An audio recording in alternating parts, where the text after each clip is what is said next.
지난주까지 사도행전 2장의 말씀을 살펴봤습니다. 오순절 성령 강림 사건을 경험했던 제자들, 난곳 방언으로 또 하나님이 하신 일들을 전할 때 디아스포라 유대인들이 크게 놀라며 또 베드로의 설교에 마음에 찔려서 질문을 하죠. 형제들아 우리가 어찌할꼬? 형제들아 우리가 어찌할꼬? 내가 어떻게 하면 좋겠느냐? 굉장히 솔직하고 아주 중요한 그런 질문 앞에 베드로는 그들이 회개하고 세례받을 것을 권면을 하죠. 그들은 성령을 선물로 받으면서 변화된 삶을 시작을 합니다. 사도행전에서 초대교회가 탄생하는 그런 현장 모습이죠. 자, 오늘 본문은 그 후에 베드로와 요한을 통해 나타났던 놀라운 치유 사건을 소개를 하고 있어요.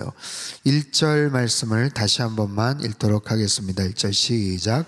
제9시 기도 시간에 베드로와 요한이 성전에 올라갈세.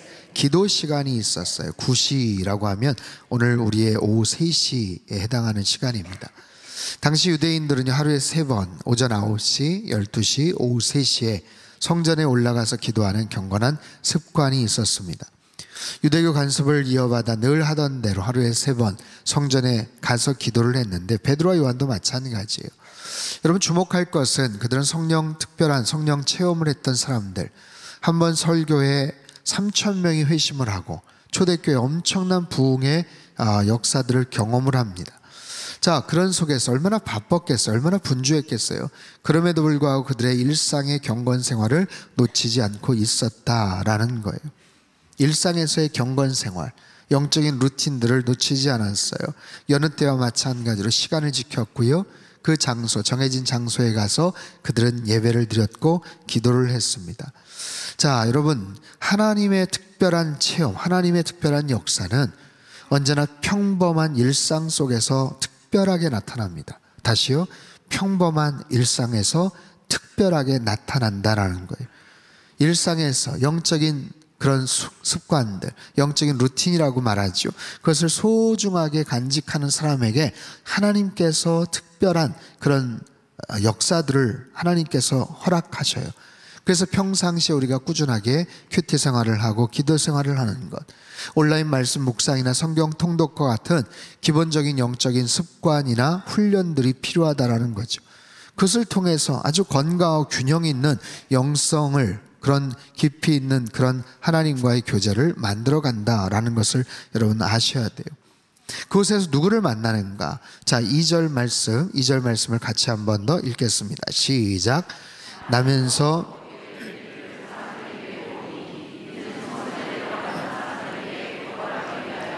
날마다 미문이라는 성전문에 두는 자라. 자, 예루살렘 성전에는요 동서남북 사방에 문이 있었어요. 근데 특별히 동쪽 주입구인 니카노르라는 문을 아름다운 문, Beautiful Gate라고 그렇게 명명을 합니다. 당시 요세푸스라는 그 역사학자에 따르면 미문은 금과 은으로 입혀진 황동으로 만들어진 이중문으로서 고린도 지역의 노쇠를 가져다가 만들어진 무려 23m, 높이가 23m에 육박하는 아주 웅장한 그런 멋진 문이었다고 합니다. 성전 안에 그 첫 번째 출입구였기 때문에 언제나 통행인들이 왕래가 많았던 그런 곳이에요. 베드로와 요한이 그곳 입구에서 한 사람을 만나게 되는데 그가 누구였냐면 나면서부터 못 걷게 되었던 사람, 나면서부터, 즉 한 번도 걸어본 적이 없던 그런 사람이라고 말하는 거예요. 육체적인 장애를 갖고 있는데 경제적인 어려움이 있기 때문에 어찌할 수 없어서 사람들 앞에 구걸하며 연명을 하는 사람입니다. 뒤에 보면 이 사람의 나이가 약 40여 세 되었다라고 설명을 해요. 여러분 상상을 해보십시오. 구걸하는 거, 연명하는 것도 서글프고 참 속상한데 그 자리조차도 혼자 올 수가 없어요. 그래서 누가 떠매어서 옵니다. 누군가에 의해서 도움을 받고 와야 되는 거예요. 그가 가족인지 친구인지 아니면 정말 하루 벌어서 얼마 되지 않는 그 중에 몇 %를 떼어서 주겠다고 계약 관계가 있는지 알지는 못하지만 어찌됐든 그런 관계 속에서 그 자리에 와야만 했던 그런 사람이에요. 남들은 예배 드리러 오는데, 제사 드리러 하나님 만나러 성전에 간다는데 날마다 구걸을 하기 위해서 그 자리에 와야만 했던 딱한 인생이라는 거죠. 남들은 미문, 아름다운 문을 보면서 감탄을 하고 놀라지만 자신의 눈에 들어오는 그 문 그렇게 아름답지가 않아요. 낙심이 되고 고통의 문이 되고 그 속으로 들어갈 수 없었던 절망의 문이 되는 거예요. 아니, 차라리 그로 말미암아 그 아름다운 문 앞에서 어떻게 보면 아름답지 못한 배경의 일부가 되는 그런 존재, 그런 사람, 부담스럽고 귀찮게 여겨질 수 있는 그런 존재, 그게 무슨 낙이 있겠습니까? 무슨 소망이 있으며 무슨 기쁨이 있겠어요? 그럼에도 불구하고 그의 인생에 놀라운 변화가 생겨요. 놀라운 그런 반전이 생기는 거예요. 이것이 바로 복음의 능력이고 초대교회의 영성이었다라는 거예요. 자, 오늘 사건을 전체적으로 구성할 때 네 가지의 특별한 동사를 중심으로 살펴보기를 원합니다. 이것이 어떤 기승전결의 구조일 수도 있고 발단, 전개, 절정, 결말, 그런 이야기 구조로 봐도 좋을 것 같아요. 그 첫 번째는 보다라는 그런 단어입니다. 자, 3절부터 5절까지 말씀을 함께 읽도록 하겠습니다. 3절부터 5절 말씀이요, 시작. 그가 베드로와 요한이 성전에 들어가려 함을 보고 구걸하거늘 베드로가 요한과 더불어 주목하여 이르되 우리를 보라 하니 그가 그들에게서 무엇을 얻을까 하여 바라보거늘. 자, 보다라는 단어가 연이어 등장을 하죠. 먼저 그 사내가 베드로와 요한을 바라보면서 구걸을 합니다. 그럴 때 베드로와 요한이 그를 주목하여 보죠. 쏘아보듯이 보는 거예요. 그러면서 말합니다. 우리를 보라, 우리를 보라. 아니, 이미 보고 있어요. 그 사람은 이미 베드로와 요한을 보고 있는데 우리를 보라 라고 그렇게 이야기를 하고 있어요. 눈앞에 의미 없이 건성으로 보는 것이 아니라 좀 더 특별한 모습으로 나를 보라, 우리를 보라 라는 그런 의미입니다. 그러자 거리는요, 5절에 보면 무엇을 얻을까 하여 바라보거늘 그들을 다시 의미 있게 쳐다봐요. 이것이 에페코라는 헬라어 동사인데 이것은 주의 깊게 바라보다 라는 뜻을 갖고 있어요. 베드로의 말을 듣고 거리는 자세를 가다듬어서 집중하여서 베드로의 시선에 초점을 맞추었다라는 거예요. 그 상황 속에서 거린이 진지하게 다시 바라보는 그 시선을 통해서 기적이 시작이 됩니다. 놀라운 인생의 변화가 시작이 되는 거예요. 여러분, 보는 것은 굉장히 중요합니다. 보는 것은 특별한 그런 인생의 의미들이 출발을 해요. 보는 것에 의미가 있어요. 은혜가 있어요. 여러분, 이스라엘 백성들 광야에서 불순종하고 원망하고 투덜대었을 때 하나님께서 그들에게 불뱀을 보내셔서 그들을 죽게 하고 고통스럽게 만들어요. 그때 하나님께서 정말 안타까운 마음을 갖고 계셔서 모세에게 광야에서 나무에다가 장대에다가 놋뱀을 만들어서 보게 해라. 그러면 살 것이다. 아주 심플하죠. 너무나도 단순한 그런 처방 아니겠어요? 나무의 장대에 매달은 그 놋뱀을 바라보면 살 것이다. 그게 뭐가 어렵겠습니까? 바라보는 게 뭐가 어렵겠어요? 근데 믿음의 눈으로 그것을 바라보지 않는 사람들도 있었더라고는 거예요. 그게 무슨 도움이 되겠어?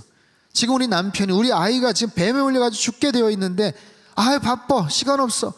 그런 이상한 미신 같은 얘기를 해. 그래서 바라보지를 않고 죽어가는 사람들도 있었더라는 거예요. 믿음의 눈을 가지고 보면 사는데, 바라보면 살 터인데, 여러분, 그 놋뱀은 예수 그리스도를 또한 상징하죠. 예수 그리스도를 바라보는 자는, 십자가를 보는 자는 구원을 얻게 되는 줄 믿습니다. 거기에 놀라운 기적이 있는 거예요. 여러분, 보는 것 자체가 은혜입니다.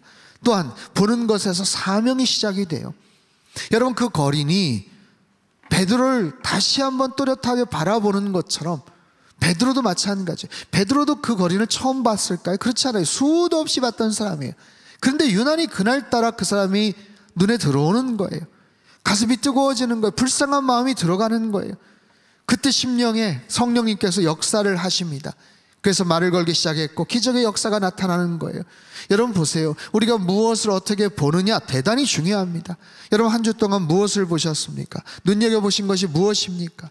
이번 한 주간 어떤 부분에 대해서 여러분 의미 부여를 하면서 보실 건가요? 구별하여 보셔야 돼요. 마땅히 봐야 될 것을 보셔야 돼요. 특별히 믿음을 가지고 보실 수 있게 되기를 바랍니다. 그 속에 우리가 상상하지도 못했던 일들이, 하나님의 특별한 섭리들이 거기서 펼쳐지는 거예요. 한번 따라해 볼까요? 보는 것이 기적을 만듭니다.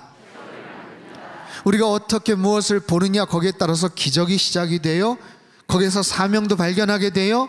사랑을 가지고 보십시오. 특별한 의미가 생겨요. 사랑하면 보이는 거예요. 상대방의 장점이 보이는 거예요. 사랑하면 보이는 거예요. 상대방의 눈물이 보이는 거예요. 그 사람의 아픔이 보이는 거예요. 아, 왜 그렇게 그런 말을, 그런 행동을 했겠구나 하는 것들이 그때 보이는 거예요. 여러분, 보는 것에 놀라운 은혜가 있고 거기에서 하나님의 새로운 사명이 새롭게 출발한다는 것을 잘 기억하시기를 바랍니다. 자, 두 번째는요, 주다, give, 주다라는 단어입니다.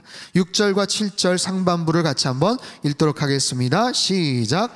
베드로가 이르되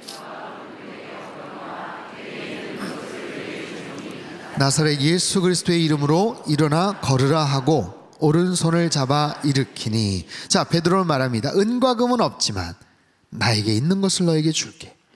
은과 금은 없어. 무엇이 있는지 무엇이 없는지를 분명히 밝히고 있습니다. 무엇이 없어요? 은과 금은 없지만, 나에게 가진 돈은 없지만. 아마 거리는 실망했을 겁니다. 뭐야, 돈 한 푼 없는 주제에 뭘 자꾸만 보라고 그래. 하지만 베드로가 가진 것, 자신이 줄 수 있는 것, 거린에게 정말 필요한 것을 주겠다라는 거예요. 여러분 보십시오. 두 가지가 있어요. 거린이 원하는 게 있어요. 그리고 그 거린이 필요한 게 있어요. 그 사람이 원하는 것은 뭡니까? 돈이에요.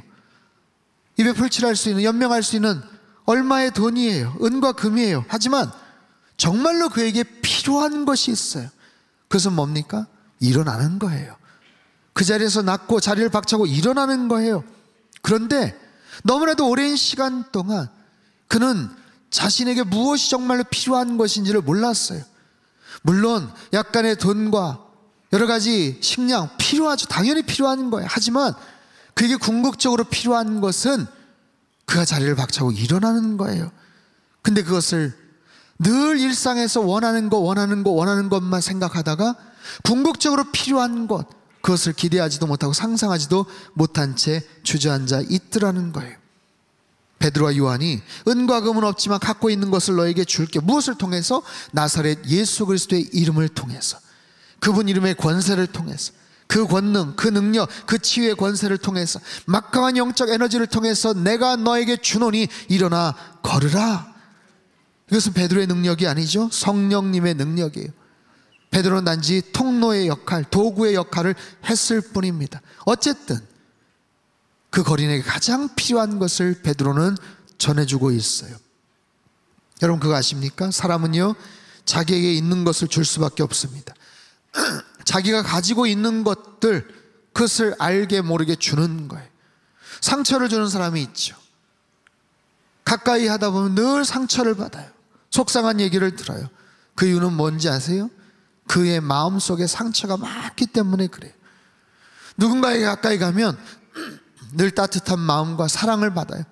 그 이유는 그 사람에게 사랑이 가득하기 때문에 그렇습니다. 용서하는 사람은 어떨까요? 용서받은 경험이 있는 사람이기 때문에 그렇습니다. 독일이 통일되기 전에 있었던 일이라고 하죠. 동독 사람들이 밤중에 몰래 베를린 장벽을 넘어서 쓰레기 더미를 자주 버리곤 했다고 합니다. 소독 사람들이 아주 골치 아팠어요. 우리도 똑같이 할까? 우리도 쓰레기 모아서 갖다 버릴까? 고민을 하다가 그러지 말자, 거기에 대한 회의를 마쳤어요. 그리고 나서는 덤프트럭을 몇 대를 구입을 해서 거기에 통조림과 식량을 싣고 동베를린으로 가서 그것을 잘 쌓아놓은 후에 그 옆에 표시판을 하나 세워두었다고 합니다. 사람은 자기가 가진 것을 준다. 썰렁한가요? 사람은 자기가 가진 것을 준다. 여러분 무엇을 갖고 계십니까? 무엇을 주실 수가 있습니까? 내 안에 있는 것, 그것이 무엇입니까? 베드로는요, 자신이 가진 것, 비록 은과 금은 없지만 나사렛 예수 그리스도의 이름으로, 그 이름의 능력으로 거린의 오른손을 잡습니다.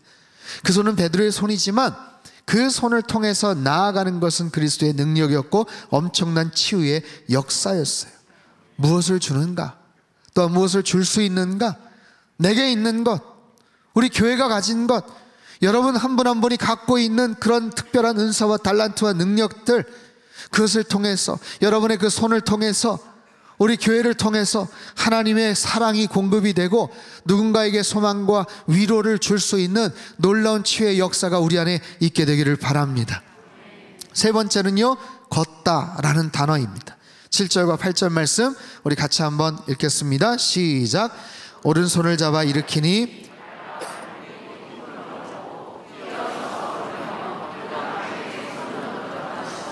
걷기도 하고 뛰기도 하며. 자, 일어나 걸으라. 베드로는 선포하면서 그의 손을 잡아 일으킬 때 그의 발과 발목에 힘을 얻었다고 말을 합니다. 놀라운 주님의 능력이 그의 발에 임했어요. 태어나면서 한 번도 걸어보지를 못했던, 한 번도 상상하지도 못했던 그의 연약한 발에 힘이 실리게 됩니다. 단순히 부들부들 떨며 일어난 것만이 아니에요. 그는 걷게 되었어요. 걸을 뿐만 아니라 뛰기도 합니다. 발목에 충분하게 힘이 들어간 것을 느끼고 난생처럼 걸으며 기뻐 뛰고 있는 거예요. 일어나 걸으라. 일어나 걸으라. 자, 어떻게 일어날 수 있을까요? 어떻게 걸어갈 수 있을까요? 일어날 수 없는 사람에게 일어나라는 것 말이 되지 않아요. 걸을 수 없는 사람에게 걸어봐라. 이건 너무나도 무례한 얘기입니다. 일어나 본 적도 없던 사람인데 어떻게 일어나고 어떻게 걷습니까? 그런데 그가 일어나서 걷고 뜁니다. 이것은 그의 능력이 아니죠. 베드로가 명령했지만 말만 한 거 아니에요. 잡아챘어요. 손을 잡아서 일으켰어요. 그 베드로의 힘찬 손길과 베드로의 그 힘있는 사랑의 터치를 통해서 성령님은 그에게 힘을 공급하시고 생기를 공급하시는 거예요. 그러자 그가 일어나는 거예요. 여러분, 마치 정전이 되어서 캄캄해진 사무실이나 공장 안에 전기가 따맣게 되어 있다가 다시 들어오고 전기가 들어오고 메인 스위치가 켜지니까 사방팔방에서 불이 다시 들어오고 다시 기계 돌아가는 소리가 우웅 하면서 작동을 하듯이 거린에 죽어있던 신경과 조직과 거린에 죽어있던 세포와 뼈 마디마디에 베드로의 손을 통해 공급된 성령님의 놀라운 치유의 능력이 그의 모든 죽어있던 것을 다시 살리고 다시 회복시켜 주셨다라는 거예요. 여러분, 성령님은 살리시는 영인 줄 믿습니다. 성령님은 치유하시는 영인 줄 믿습니다. 그 성령님이 우리 안에 터치가 되고 우리를 통해서 나타날 때 누군가를 살리는 말이 되고 누군가를 살리는 놀라운 치유의 역사가 나타나게 되더라라는 거예요. 여러분, 그 성령님을 사모하십시오. 성령 하나님을 나에게 초대하십시오. 하나님, 내 안에 들어오셔서 내 안에 있는 모든 상한 마음들, 상처들을 주님 치유하여 주시옵소서. 내 안에 있는 모든 죽어있는 것들의 생기야 들어가라 말씀하여 주실 때에 내 안에 모든 것들이 다시 회복될 줄로 믿습니다. 성령 하나님, 치유의 영이세요. 하나님, 나의 병도 낫게 하여 주시옵소서. 나의 모든 고질병, 질병들 낫게 하여 주옵소서. 암세포가 떠나가게 하여 주시옵소서. 그렇게 하나님 앞에 간절하게 고백할 때 성령님께서 나의 기도를 통해서 어떤 역사를 행하실지 모르는 거예요. 여러분, 우리에게는요, 이런 성령님의 놀라운 간증거들이 날마다 나타나야 돼요. 여러분, 때로는 정말 사소해 보이는 누군가의 말 한마디, 토닥토닥 한마디의 말과 툭 지나가면서 힘들었지? 손 한번 딱 잡아주는 것, 고생 많았어, 잘 왔어, 여기까지. 여러분, 그 말 한마디에도 위로가 될 때가 있잖아요. 별것 아닌데도 그 말 한마디에 눈물이 쭈르륵 떨어질 때가 있잖아요. 아니, 그 말 한마디가 듣고 싶어서 때로는 서운하고 속상할 때가 있잖아요. 여러분, 사람의 말 한마디, 그 한 번의 소프트한 터치에도 그런 놀라운 감흥이 일어나는데 성령 하나님께서 그 손을 통해서 역사하실 때 그 손을 통해서 누군가를 세워주고 누군가를 일으켜줄 수 있는 놀라운 은혜가 있더라는 거예요. 우리 안에도 마찬가지. 여러분, 나의 내면을 들여다보십시오. 오랫동안 움츠려든 어떤 영역들이 있을 거예요. 막혀있는 어떤 영역들이 있을 거예요. 상처나고 쓴물이 계속해서 뿜어져 나오는 뭔가 있을 거예요. 어떻게 하시겠어요? 내버려 두실 겁니까? 그냥 좌절과 실패와 속상함 가운데 내버려 두실 거예요? 그렇지 않죠. 꺼져갔던 열정과 포기하고 있던 나의 약한 의지가 주님 다시 살아나게 하여 주시옵소서. 다시 깨어나게 하여 주옵소서. 다시 일어나게 하여 주시옵소서. 그래서 사도행전의 꿈, 하나님의 꿈을 이룰 수 있도록 하나님 나를 사용하여 주시고 축복하여 주시옵소서. 주님께서 그렇게 역사하실 줄로 믿습니다. 다시 새로운 꿈을 향해 걷고 뛰어가게 하실 줄, 하나님의 놀라운 은혜가 우리에게 함께 하실 줄 믿습니다. 마지막 네 번째예요. 찬양하라, 찬양하다라는 그런 단어입니다. 오늘 본문의 클라이막스는 여러분 그가 걷고 뛰는 모습이 아닙니다. 그가 그 발을 가지고 성전으로 들어갔다는 것이고 무엇보다 하나님을 찬송했다는 거예요. 자, 8절 후반부에서 9절 10절까지의 말씀을 우리 같이 한번 읽겠습니다. 시작. 하나님을 찬송하니 모든 백성이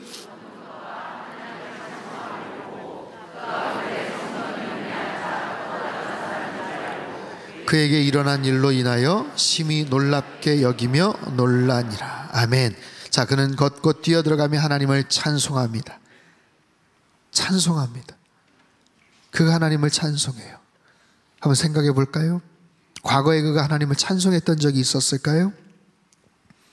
그가 그의 상황에 그의 입술로 하나님을 찬송했던 적이 있었을까요? 찬송하는 소리는 들렸겠죠. 성전 안쪽에서 들려오는 찬송 소리에 흥얼거리고 따라했던 순간이 있었을까요? 누군가 생각보다 더 많은 돈을 자신에게 땡그랑 줬을 때 흥얼흥얼거리면서 하나님을 찬양했던 적이 한 몇 번은 있었을지 모르지만 여러분 그의 환경, 그의 상황, 그의 딱한 처지를 생각해 보면 그의 입술에서 찬송이 나오는 것은 그렇게 쉬운 일은 아닙니다. 자신의 육체적인 절망과 불행한 낙담하는 그 인생을 보면서 한 번도 걸어보지 못했던 자신의 그냥 죽어있는 그 다리를 보면서 하나님을 원망했던 순간들이 훨씬 더 많았을 거예요. 하나님, 사람을 창조하시고 하나님께서 우리 인생을 주관하신다면서 왜 나는 이렇게 만드셨나요? 하나님, 왜 나는 이런 모습으로 태어나게 하셨나요? 도대체 이유가 뭔가요? 무슨 소망이라도 주셔야 될 거 아닌가요? 여러분, 수없이 하나님을 원망하고 하나님에게 악한 마음을 품고 있었을 그의 모습, 그런 마음으로, 그런 원망, 불평, 그런 투덜거림을 가지고 사람들을 받고 그 구걸을 거절하는 사람의 뒷모습에 욕을 한 바가지 퍼부었을 그 입술로 그는 다시 하나님을 찬양하기 시작합니다. 그의 표정이 바뀌었고요, 마음과 생각과 영혼에 놀라운 변화가 생겼고요, 그 입술을 통해서 마음껏 최선을 다해 하나님을 찬양하는 모습에 사람들이 놀랐다라는 거예요. 마치 꼬물거리던 애벌레가 나비가 되어서 창공을 우아하게 날아다니는 모습처럼 난생 처음 부들거리는 자신의 발로 겨우 딛고 힘을 얻어서 뛰고 찬양하는 그의 아름다운 모습에 사람들은 놀랍니다. 어디에서요? 성전 미문, 아름다운 성전 문 앞에서 진정으로 아름다운 장면이 연출되는 모습을 보며 감탄을 하고 놀라는 거예요. 자신들은 그 성전에 수도 없이 가서 예배를 드렸지만 그 거리는 처음으로 그 성전 안에 들어가는 거예요. 지성소 안으로 들어가는 거예요. 자신들은 어쩌면 식상하게 예배 드렸을, 수도 없이 형식적으로 찬양만 드렸을 그들의 모습이지만 그 거리는 마음껏 하나님을 진심을 다해서 찬양하는 거예요. 수많은 사람들이 무표정하고 심드렁한 모습으로 입술만 달싹거리며 읊조리듯 찬양의 가사를 따라했을 그들이지만 그 치유된 사람의 온전한 찬양과 예배는 얼마나 그들에게 큰 도전과 감동으로 다가왔을까요? 야, 저렇게 기쁠까? 아, 정말 저렇게 좋을까? 그래, 진짜 기쁘겠다. 아, 얼마나 좋아, 세상에. 아니, 어떻게 저렇게 기적이 일어나서, 아니, 얼마나 기쁘겠어. 여러분, 누군가 정말 말할 수 없는 어려움 속에서 다시 회복이 되고 다시 감격해서 눈물을 흘리며 간증을 할 때 그 이야기를 들으며 우리도 같이 눈물을 흘리잖아요. 정말 너무 힘들었겠다, 너무 어려웠겠다, 하나님 참 감사하다, 같이 눈물을 흘리잖아요. 여러분, 그 장면을 보면서 아마 그들에게도 그런 가슴 울컥한 그런 상황들, 그런 마음들, 그래, 저게 찬양이지, 저게 저렇게 찬양을 하는 거지. 많은 반성과 도전을 받았을 거예요. 사랑하는 성도 여러분, 우리 매주 이 자리에 와서 예배를 드립니다. 교회에 옵니다. 좋은 성전, 이 좋은 성전에서 멋진 성가대와 멋진 찬양팀과 함께 예배드리고 찬양을 부릅니다. 그런 우리들의 예배가, 우리의 찬양의 모습이 여러분 습관화되지 않기를 바랍니다. 우리의 모습에, 우리의 표정에 생기가 없고 기쁨과 감격도 별다른 감사의 마음도 없이 예배드리는 일이 없기를 바랍니다. 하나님을 찬양하면서 우리의 영혼의 기쁨이 넘쳐나기를 원해요. 하나님을 찬양하면서 정말 마음껏 준비된 심령으로, 두렵고 떨리는 마음으로 하나님 앞에 나와서 마음껏 찬양하는 여러분의 한 주 한 주의 예배가 되기를 원합니다. 늘 비슷한 자리에서 언제든지 마음껏 올 수 있는 것이 마치 특권인 것처럼 생각하고 아무런 감사와 감흥이 없이 찾아와서 예배를 드리는 그런 모습이 아니라, 어쩌면 내 인생 이것이 마지막일 수도 있다라는 그런 마음으로 예배를 드리는 거예요. 오랫동안 투병 생활하면서 내가 성당교회 와서 예배를 과연 또 한 번 드릴 수 있을까? 그러다가 주님께서 고쳐주시고 회복시켜 주셔서 정말 두렵고 떨리는 마음으로, 아니 설레는 감동을 가지고 수개월 만에 이 자리에 와서 처음 예배를 드린다면 여러분 그 기쁨과 감격이 얼마나 대단하겠어요. 우리 안에 그런 예배의 회복이 있게 되기를 바라고요, 그런 찬송의 회복이 있게 되기를 주님의 이름으로 축복합니다. 자, 오늘 네 가지 동사를 말씀을 드렸어요. 이 동사를 잘 묵상하는 한 주 되셨으면 좋겠어요. 첫 번째는 보다입니다. 보다. 하나님, 나의 눈이 주님의 시선을 보게 하여 주시옵소서. 은혜를 체험하고 사명을 발견하는 믿음의 눈이 되게 하여 주시옵소서. 두 번째, 주다라는 동사예요. 하나님, 나의 손이 주님의 사랑과 능력을 전하는 손이 되게 하여 주시옵소서. 이 손으로 넘어진 사람들을 세워주게 하시고 낭망하는 자들에게 소망을 건네주는 그런 사랑의 손이 되게 하여 주시옵소서. 세 번째는 걷다입니다. 걷다. 하나님, 나의 발에 힘을 주셔서 주가 주신 능력으로 힘차게 일어나 걷게 하여 주시옵소서. 주님의 성전을 향해, 지성소를 향해, 예배 현장을 향해 나아가는 발이 되게 하시고 세상에 감동을 주고 변화를 지키는, 섬기는 발이 되게 하여 주시옵소서. 네 번째, 찬송하다예요. 하나님, 나의 입술에 성령님 기름 부어 주시옵소서. 투덜거리거나 원망하거나 불평하지 않게 하여 주시고 주님을 전심으로 예배하며 진심을 담아 찬양하는 하나님 거룩한 입술 되게 하여 주시옵소서. 오늘 설교의 제목, 일어나 걸으라. 일어나 걸으라. 여러분의 삶의 현장에서 일어나시고 그리고 걸어가십시오. 한 번도 걸어보지 못했던 장애인처럼 그저 고정된 한 자리에 축 처져서 주저앉는 믿음이 아니라 여러분 그 자리에서 벌떡 일어나서 힘차게 걸어가면서 주님을 노래하고 찬양하는 그런 귀한 믿음의 사람들 다 되시기를 주님의 이름으로 축복합니다. 우리 상당교회가 우리 교회의 문제, 하나님 거기에만 급급한 그런 교회가 아니라 하나님의 역사를 깊이 체험하는 교회, 성령의 능력을 경험하는 교회, 우리에게 주신 영적 사명을 나눠주고 감당하는, 그래서 힘차게 비상해 나아가는 그런 선교적 교회 되시기를 주님의 이름으로 축원합니다. 우리 한번 기도하겠습니다. 하나님 아버지, 부족하고 연약한 우리들을 주님 자녀 삼아 주시고 예배 자리로 늘 불러주심에 감사합니다. 하나님, 이것이 당연한 것이 아님을 고백하게 하시고 늘 하나님 앞에 온전한 진심을 담아서 찬양하고 예배하는 하나님의 거룩한 백성들 다 되게 도와주시옵소서. 믿음의 눈을 허락하시고 사랑의 손길을 허락하시고 섬김의 발을 허락하시고 주님을 마음껏 찬양할 수 있는 거룩한 찬송하는 입술을 우리에게 허락하여 주시옵소서. 하나님, 웅크려 들지 말게 하시고 자리를 박차고 일어나 걸어가서 하나님께 영광 올려드리는 평생의 삶이 되도록 주님 축복하시고 인도하여 주시옵소서. 존귀하신 예수님의 이름으로 감사하며 기도하옵나이다. 아멘.